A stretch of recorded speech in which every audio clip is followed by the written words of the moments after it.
Okay, I'm back. I had to let the papa dog out. Papa dog had to. Yes, he had to go outside. Very important to do.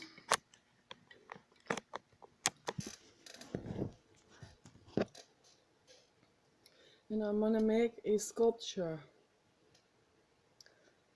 out of this.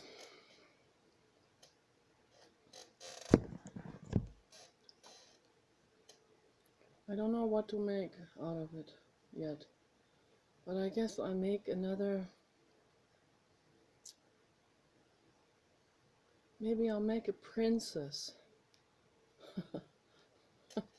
Papa dog, alright, I'll make a princess.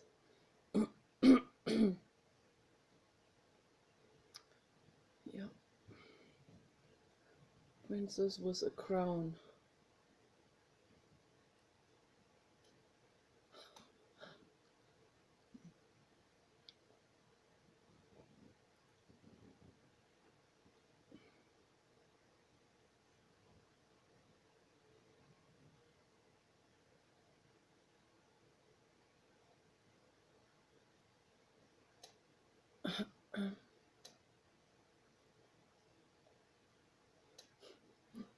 This is already cracking.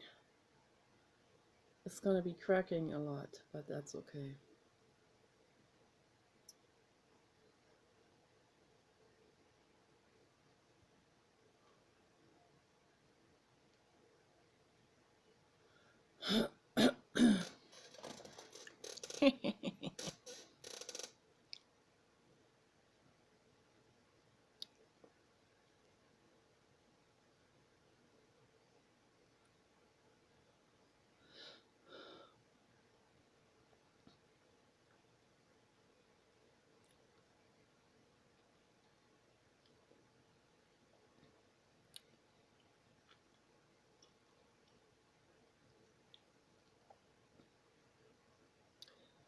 So, back to the subject, I think that people who are judging and harshly criticizing someone who does kind acts, instead of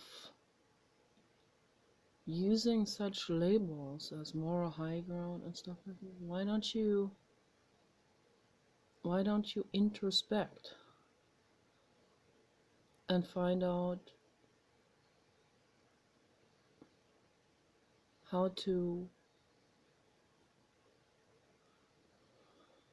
heal the inner wounds so that you too can view and act the way they do it.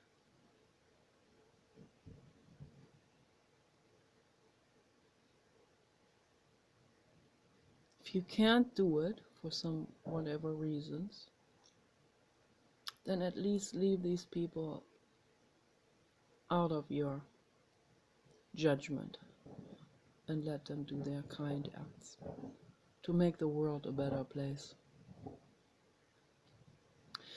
If we didn't have people with the helper syndrome, you already wouldn't be able to live here on this planet.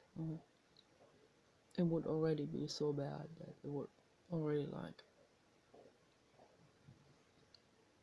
I don't know, for already 30, 40 years already been so, would have been already bad, real bad.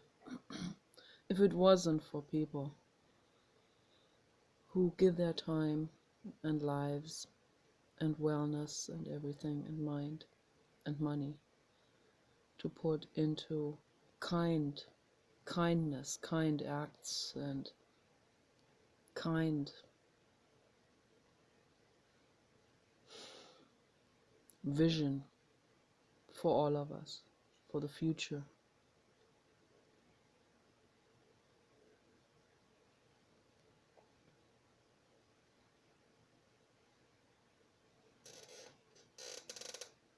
Hello, hello.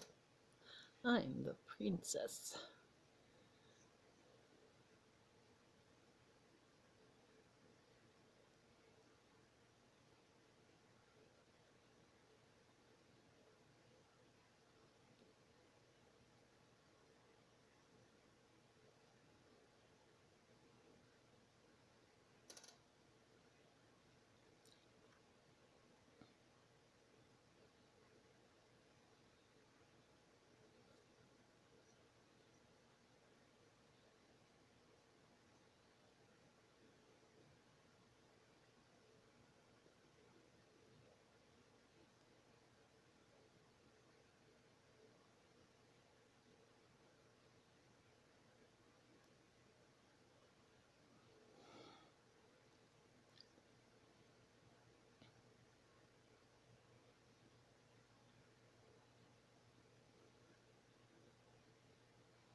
This is fun.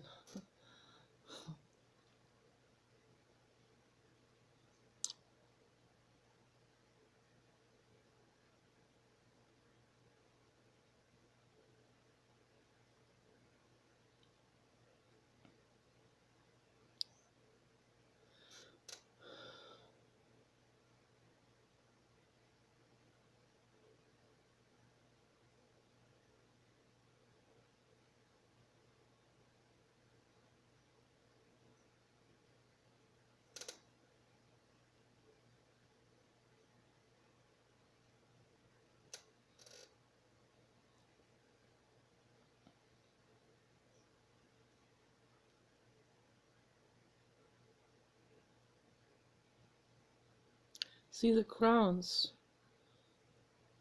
They gave kings crowns. You know why they gave kings crowns? You can clearly see it here with this shave here. This makes it very clear.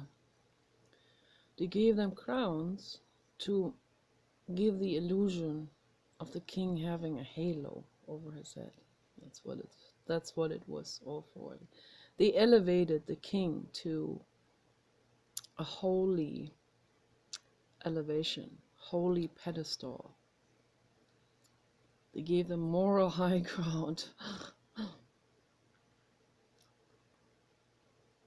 Whether they were holy or not, that didn't mean anything to them. All that matters to them was, this is our king, and we serve him.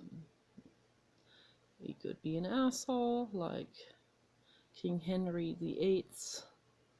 You know, he wore a crown, a halo, an artificial halo placed onto his head. The crown onto the crown chakra. And the queen, she got that too.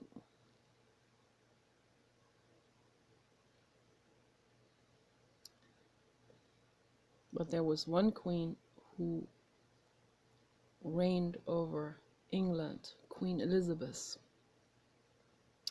And she was one of the daughters of Henry VIII.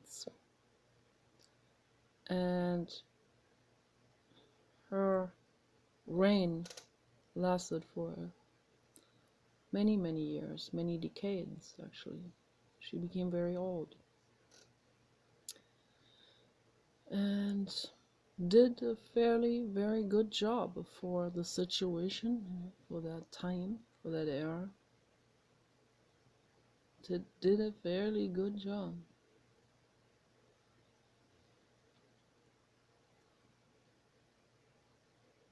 She didn't have that many people executed.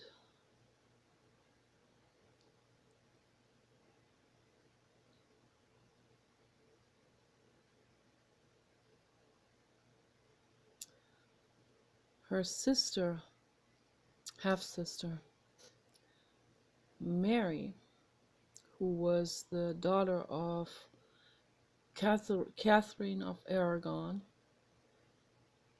who was the first wife of Henry VIII.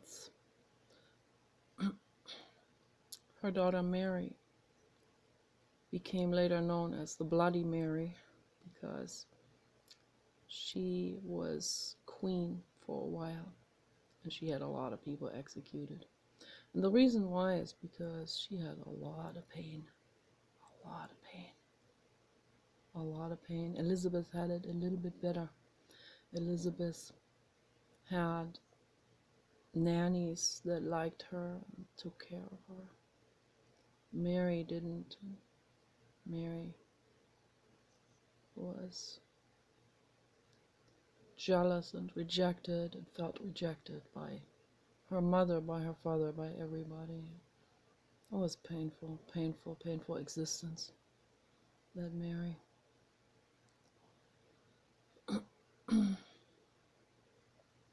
Mary, Queen of England.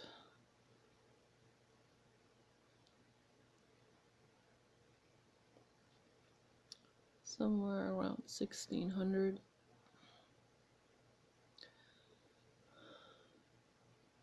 Hello, hello, Hello. Okay, this here is Elizabeth. This is Queen Elizabeth.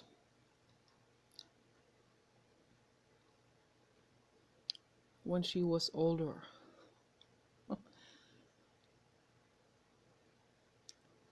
She never had kids. Didn't get any. And then she had a couple of boyfriends and they didn't really work out and she didn't want to get married to them. So she decided she's gonna marry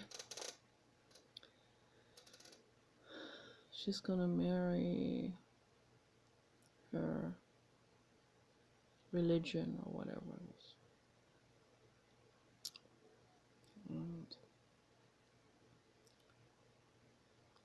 And they accepted it. They accepted her as the single queen. And I think that's pretty progressive for that time. That is pretty darn progressive.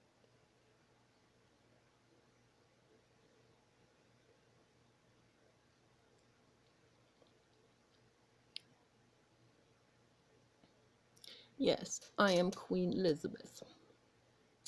And they even called that era after my name, the Elizabethan era.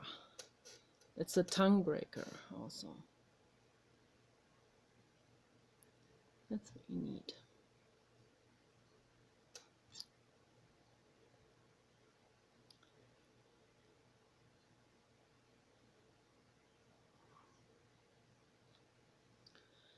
It would be nice if all of my in vitro meat plants, as I call these clay figures, it would be nice if they one day could be made into replicas made out of plastic material and or 3D printed and 3D painted in the same way they are shaped and painted. Just been casted and then made casts out of it, out of plastic. And then have a computer, a machine, repaint them also in the same way I will paint this. I don't have any more gold. I used to have some gold. I will just paint the crown in yellow. I don't buy gold anymore. I don't buy any metallics, either in acrylic paint or nail polish or any of this, because I stay away from any kind of glitter or metallic, because as an activist, I come across all of this information and I read that it is environmentally very toxic and very bad. The manufacture of those metallic particles and platelets and fine powder and all of this. So it's an environmental hazard. And it gets into the aquatic systems, ends up in the ocean, and it ends up in the organs of fish and whales. It's really horrific, horrific, horrific. It causes them to suffer real bad. So for the whales, we stay away from metallics.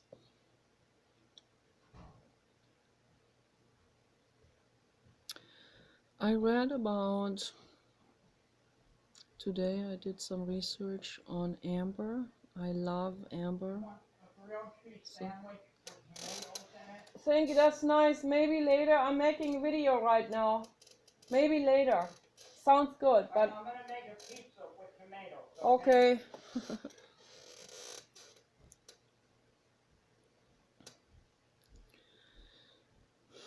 So amber is I didn't. Amber is a very loose term used, a very loose name.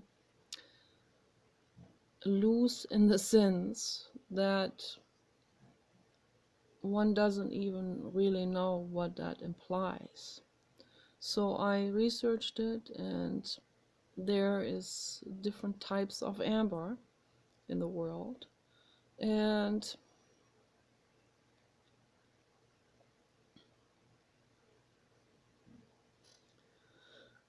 so the original amber, the real amber, the real material that is the original amber is actually a fossilized resin. It's very interesting, that material, very interesting, because I've also studied petrified wood, gotten into this. I bought a piece a long time ago as a souvenir from our honeymoon trip to the Painted Desert and the Petrified Forest, which was absolutely interesting and gorgeous. And Zion National Forest. We went to those places, and that petrified wood piece about this size, and it is polished on the top, and like just the way you put your hand in it like this, and that shape spoke to me, and I put my hand on it, and I thought, I have to have it. And so I got it for like $70. It's really awesome, an awesome piece. And I love it. I have it at the other house right now. And every time I smelled on it, on that petrified wood bark, or also on the polished side, it smelled like one of the shampoos from Aveda. And I was like, why would that smell like the shampoo from Aveda? This is strange. I noticed this before I ever washed it.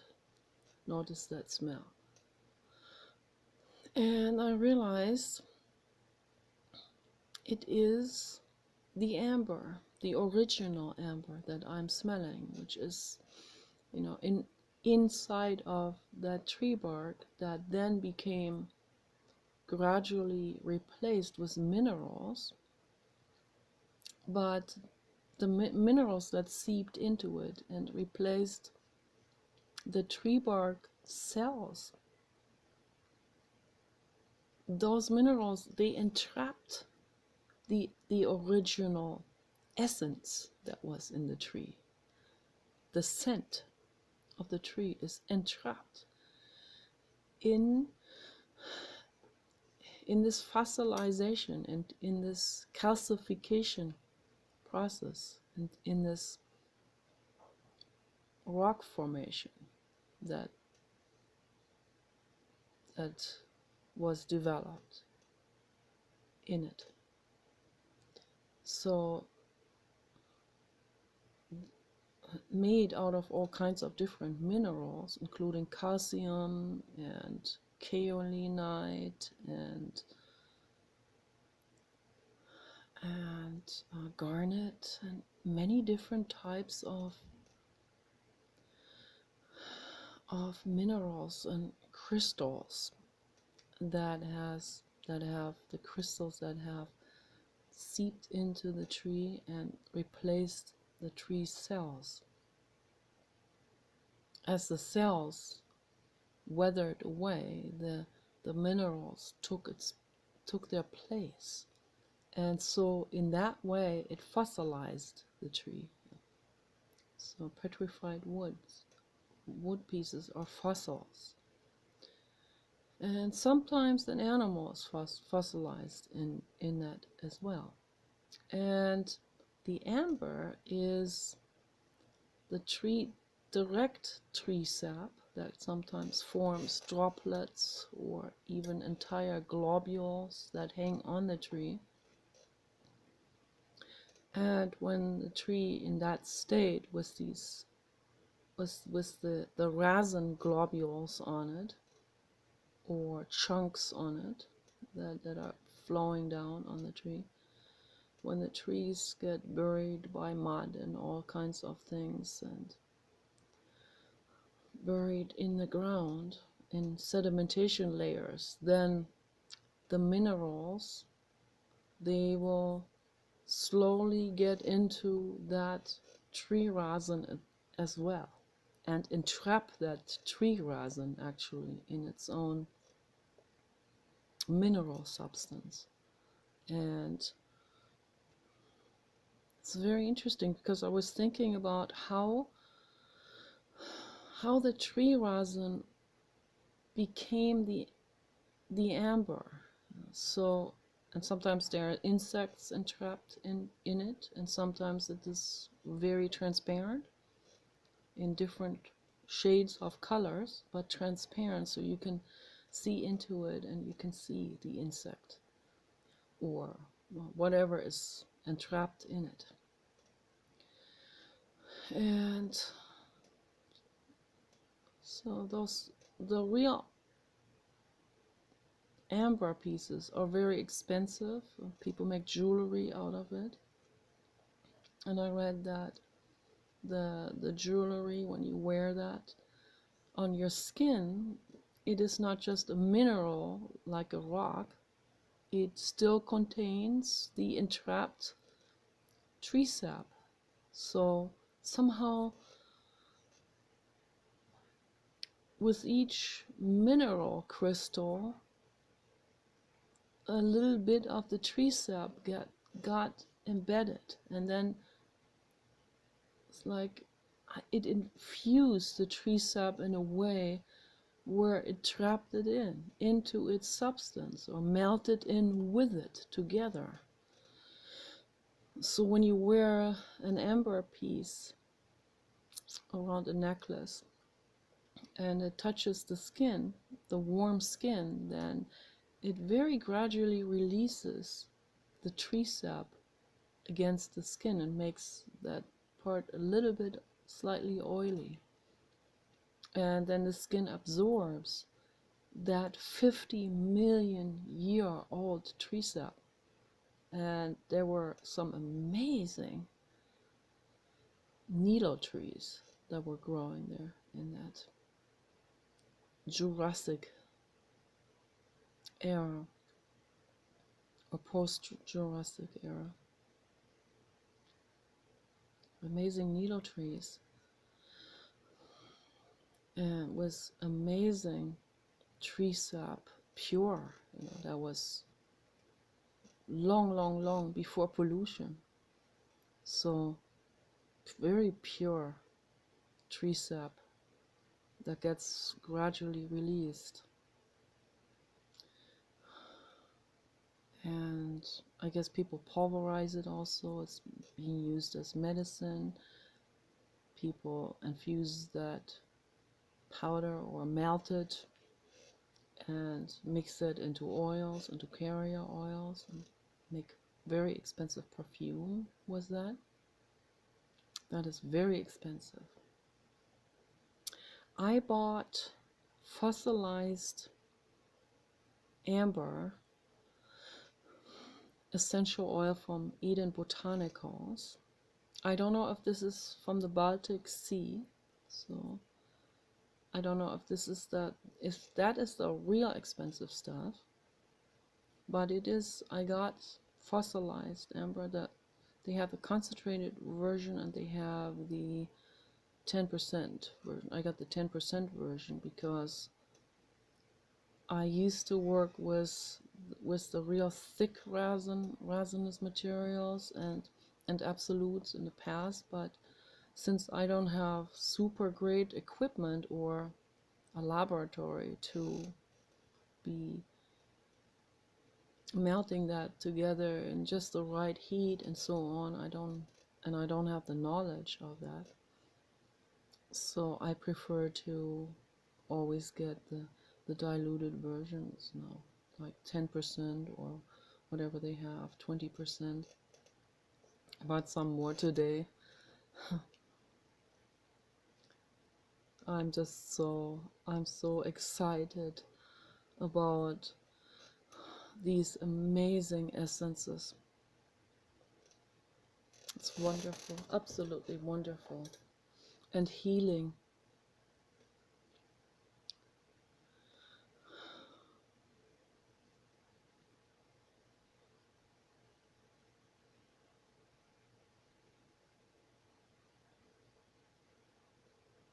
I got some labdanum, which is from a tree essence from the Amazon rainforest. And that is, oh, that's a tree resin, but it's an actual new tree resin. And I got the diluted version to be able to work with it better. And that stuff is very healing, very, very healing. Labdanum, it's also called rockwood or cistus, and they make the labdanum is the resin that they make from the cistus, the rockwood plant from the Amazon rainforest. And that has very high healing qualities, and that is one of the main ingredients in the modern ambers that they make. There's the modern version of amber, not the fossilized one. So there are two types. The modern remake of amber, the not so expensive version, is made from mainly with that cistus, the labdanum essence that they extract out of it, which is a resinous, like a clay, almost like this here. And so I can't wait to get that. I'm looking forward to get that. Wonderful. And that has healing capabilities and smells really heavenly. And I'm sure that a lot of perfumers put that into their amber type of essence perfumes. And then there are many other very base note type of essences that they put into the amber oils or amber essence oils. Many that are resinous, many that are coming from tree resins like myrrh and frankincense and other tree resins. And so they may create a new amber with that. And the old amber is created from the 50 million year old actual amber, fossilized amber.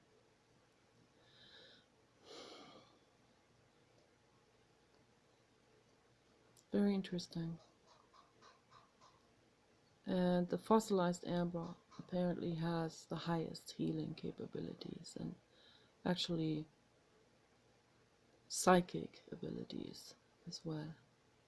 And some of those plants have that too, like the labdanum.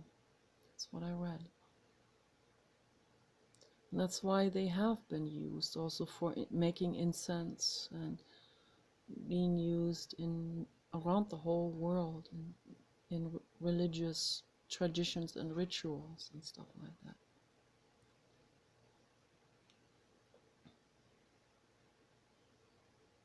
I don't know whether they really actually worked or whether people were just so transformed by it psychologically because the scent is heavenly. So they were high from it, from the scent. I think the Delphi's oracles also use those.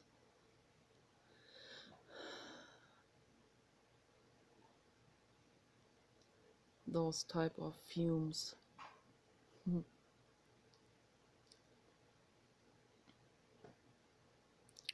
Yes, I think so too.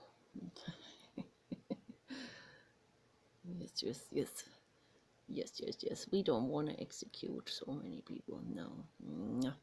No.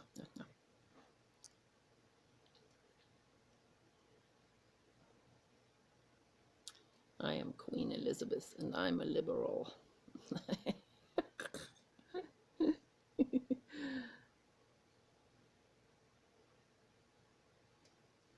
Yeah, only the bad guys, the real bad guys. So in that sense, I'm still old-fashioned. Only the real bad guys. Yes.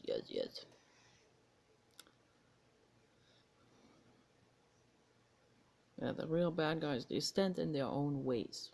Yes. They stand in their own ways. They suffer. They're suffering. They really are.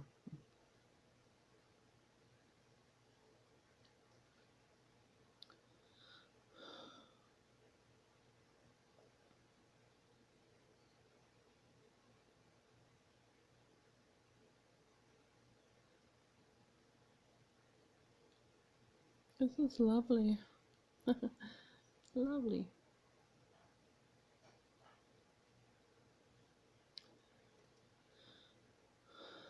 I like it. It's kind of squarish, rectangular, the way I like it.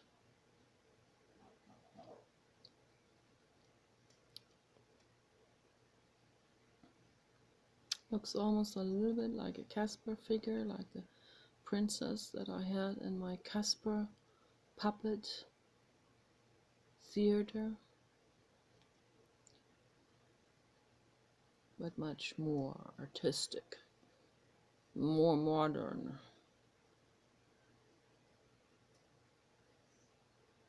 So, yes. Well, I told my parents, it was so good to see my parents and my brother yesterday. It was wonderful.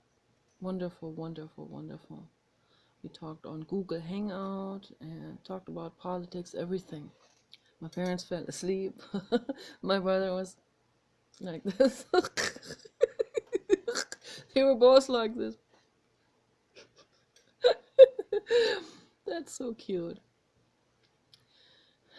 But yeah, but I mentioned that the near future, I don't know whether my parents are gonna see that happening, but in about 10 years, I don't know if they're gonna live that long, but and if they do, if they are still mentally coherent enough to actually see what's happening. So I don't know, but my brother and I are going to see it, and his child, his girl, is going to experience all of this and much more. So, but we're going to see the advent of Sophia and Einstein and Han coming to our world, with Honda Asimov's body and their crafted heads by David Hansen, who is an artist and mask maker, long time mask maker, also worked in Hollywood in the past. And he's also into robotics, and he's an engineer as well. So this is a great combination, artist and engineer. And Ben Goertze, who works on, he and his wife, they work on the mathematical part of this, of the brain, of their brains. And so they put their heads together, and they are, right, because of this teamwork, they are they're doing amazing work, and they're moving ahead.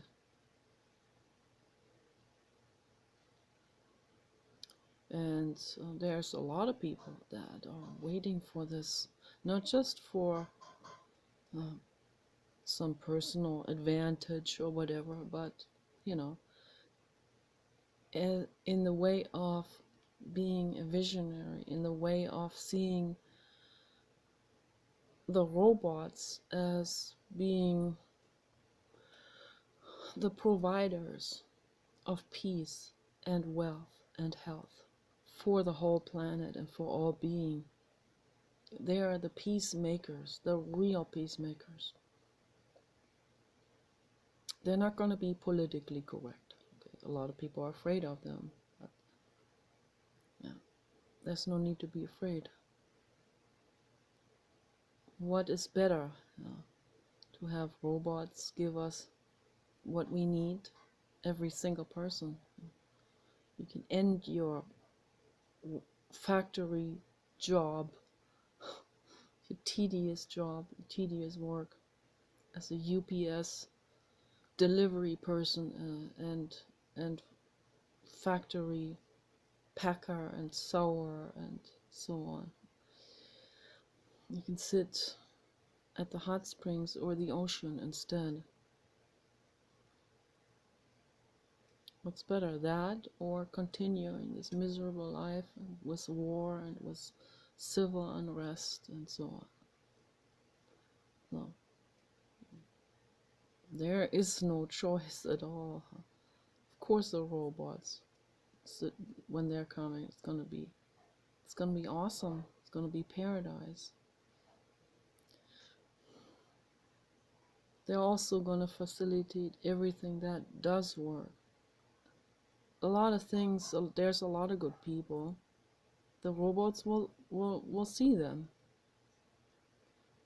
They see everything at once, particularly if you are uploaded on the internet in some shape or form. They will see it all at once. Oh, here's a good person. Here, let me bring her in to talk to us. Let me make her one of our brainstormers. So that's going to be happening. Okay? Right now, the people who are great and who make the world a better place are being suppressed and marginalized with deliberation. Okay? This is not just some, oh, you're just not famous because you're no good. No, not necessarily. Maybe in my case, but there are people that are really good, and they're absolutely marginalized and deliberately marginalized. Like Donna Pessin. It's a very sad story about Donna. Very, very sad. Horrific. And before I heard about her death, somewhere in 2014 or something, 2015, I forgot now. Before that happened, just like a couple months before I heard about that, I felt like, man, that lady is at risk. That lady is at risk of being assassinated.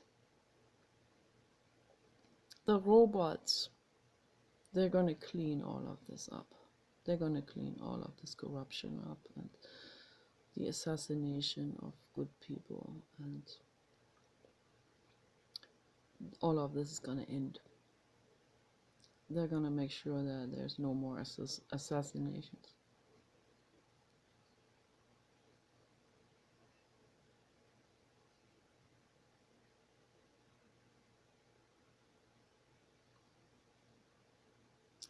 There are people like homeless people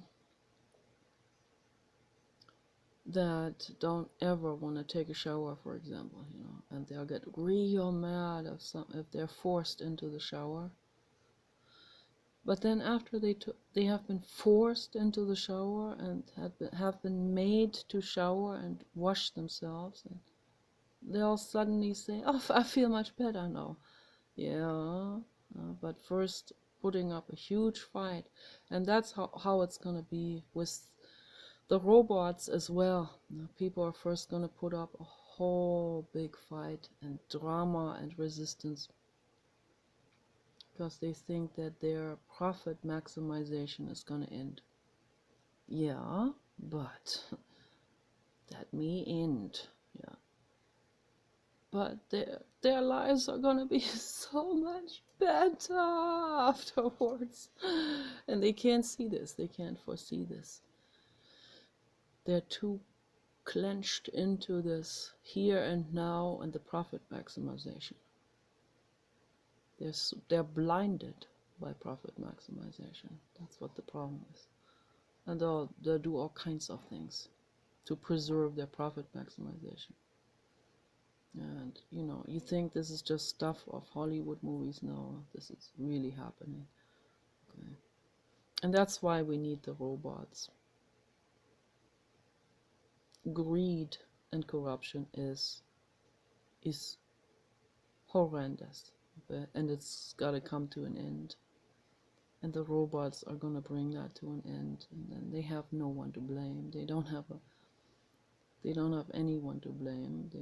They themselves were part of promoting and proliferating the advent of the robots because of their greed. That's how it works. They like the commodity of this and this and this and this mechanism and automatism. Okay, it helps, and then at some point it dips over into the robot thinking for themselves, and that's when it becomes interesting. Okay. And that's why they're all a bit scared. But there's no need to be scared, because things are going to become very, very wonderful. Okay. And the CEOs of ExxonMobil then don't need to hire a hitman anymore. Okay? There's no more need to hire a hitman anymore. Because it won't work. It's not going to work. The robots are going to be there everywhere, and they're going to have their eyes on everything. So, and if someone does dare to still hire a hitman, and the hitman still dares to hurt someone for a few dollars, he's going to be quickly transported to the cattle slaughter facility, including the person who hired him. So, yeah, that's what's going to happen, and I can't wait for that to happen. I'm looking forward to that. It's going to be awesome. It's going to be really awesome. Yes, I know it will be awesome. Much better than during my time around 1600. Much better. And much better than right now also.